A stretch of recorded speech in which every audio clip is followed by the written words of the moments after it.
Class 9th 2 poem आप लोग ख़त्म हो चुकी है। अब हम लोग आज तीसरी पोएम पे चलते हैं। ठीक, तीसरा पोएम कौन सा है? Blow blow you winter wind. किसके द्वारा लिखी गई है? विलियम शेक्सपियर के द्वारा। इसकी लाइन्स हैं, blow blow you winter wind, you are not so unkind as man in gratitude. देखिए इस पोएम में होता क्या है कि पोएट है, पोएट के भाई ने क्या कर दिया, पोएट का जो छोटा भाई है उसने उसको राज्य से निकाल दिया, बेदखल कर दिया। तो वो दुखी हो जाता है, हताहत हो जाता है, उसके दिल को चोट पहुंचती है। तो वो उसको लेकर जो विंटर विंड है उससे बातें करता है, उसको बताता है वो सब चीज़ें। तो क्या बोलता है उससे, वही इसमें दिया गया है। तो क्या कहता है, बहो बहो तुम सर्दी की हवा, तुम बहो, तुम उतनी क्रूर नहीं हो जितना कि एक एहसान फरामोश इंसान होता है। ठीक, द ट्रूथ इज़ नॉट सो कीन बिकॉज दो art you art not seen.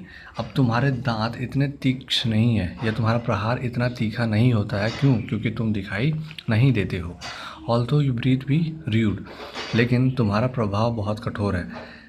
सर्दी की हवा से बोल रहा है कि तुम इतने तीखा प्रतीत नहीं होते हो क्योंकि तुम दिखाई नहीं देते हो, लेकिन जो तुम्हारा प्रभाव है वो काफ़ी कठोर होता है। ही हो सिंग ही हो अनटू द ग्रीन होली। अब वो जो हवा चल रही है उसको गाने के लिए कहता है कि इस ग्रीन होली मतलब इस हरे पेड़ के नीचे तुम क्या करो, आओ और इस हरे पेड़ के नीचे गाओ।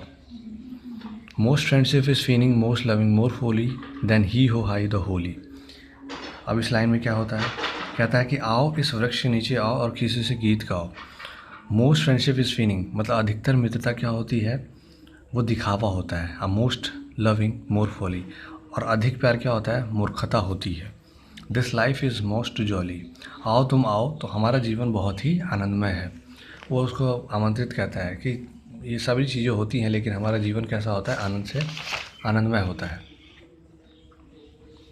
ये जो ऊपर लिखा है मैंने वही बताया है कि पोएट को उसको राज्य से निकाल देता है, तो वो ये सब चीज़ें विंटर विंड से कहता है। Freeze freeze freeze you bitter sky that does not bite so nigh. अब क्या कहते हैं कि तुम जमा दो, इस आसमान को भी तुम जमा दोगे तो भी इतना नहीं चुभेगा या ये इतना नहीं काटता है जितना कि एहसान फरामोश लोग काटते हैं, जो कि एहसान को भूल जाते हैं। मतलब तुम इस आसमान को भी इतना जमा दोगे तो भी ये इतना नहीं काटेगा जितना कि एक एहसान फरामोश इंसान हमारे एहसानों को भूल जाता है, वो काटता है।